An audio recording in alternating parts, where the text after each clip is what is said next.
Octogeddon is the latest game from designer Josh Bycer, who is most famously known for his game Plants vs. Zombies, one of the best casual games released, and was a subject of my book 20 Essential Games to Study. Octogeddon is a completely different experience that really does a great job of kind of hiding the complexity, and despite having kind of a polarizing progression system, is a great example of smart design. So the story is that we play as this octopus here, who is kind of getting constantly pissed off by things happening in the world, so he goes on a rampage. The game itself is built around 4 different acts, split into 6 stages each. 3 stages take place underwater in this kind of quasi tower defense kind of gameplay.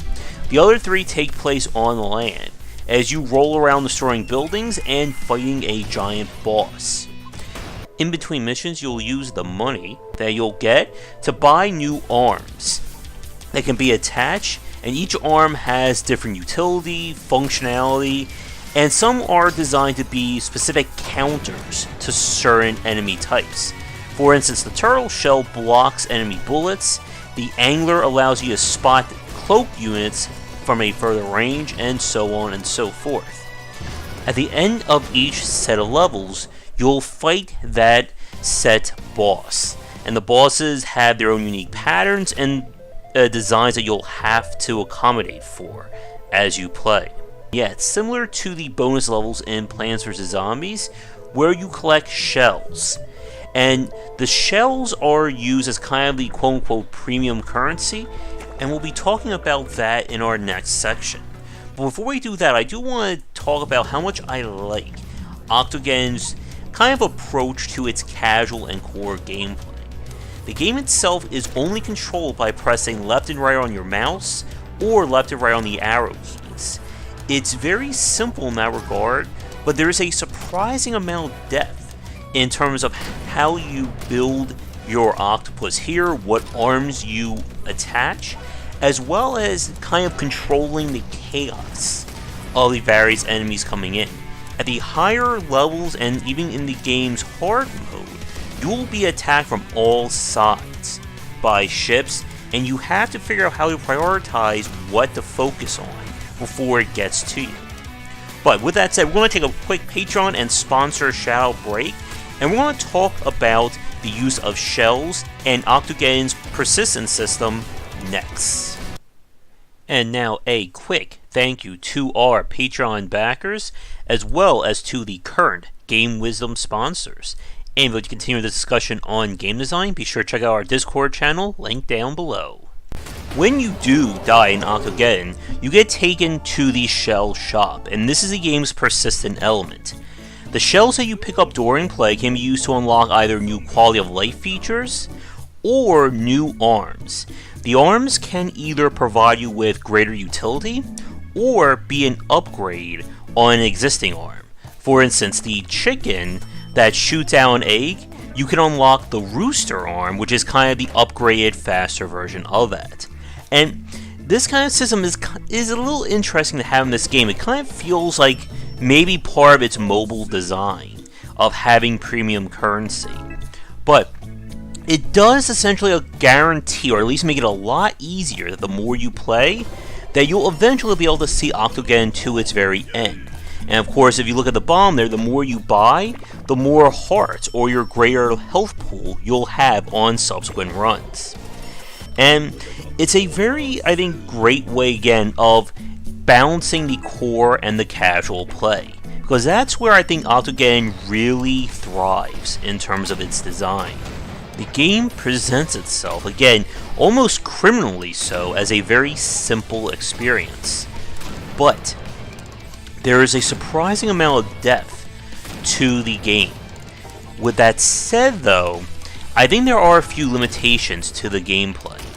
We were talking about this on stream when I actually finished the game up, and that Plants vs. Zombies is a great example of a game that had a lot of content, but not a lot of replay value once you learned it. In Octogeddon, this game has a lot of replay value with all the arms and unlocks, but there's not a lot of content to it. Again, you have the 4 worlds, plus the hard variant of it, and that's about it. There is an endless mode that you can also play, but I don't know if it unlocks anything new in terms of enemies or arms.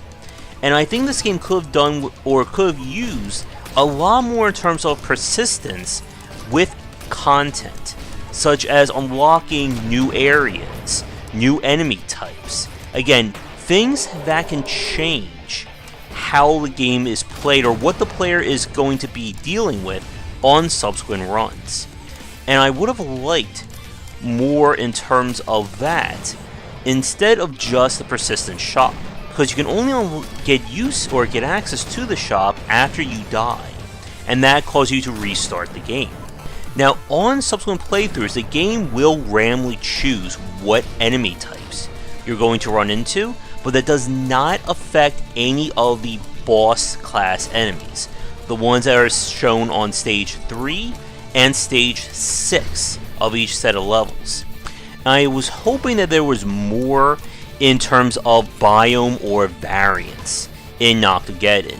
Maybe a different ocean, different cutscenes, bosses, variants on the bosses, things like that.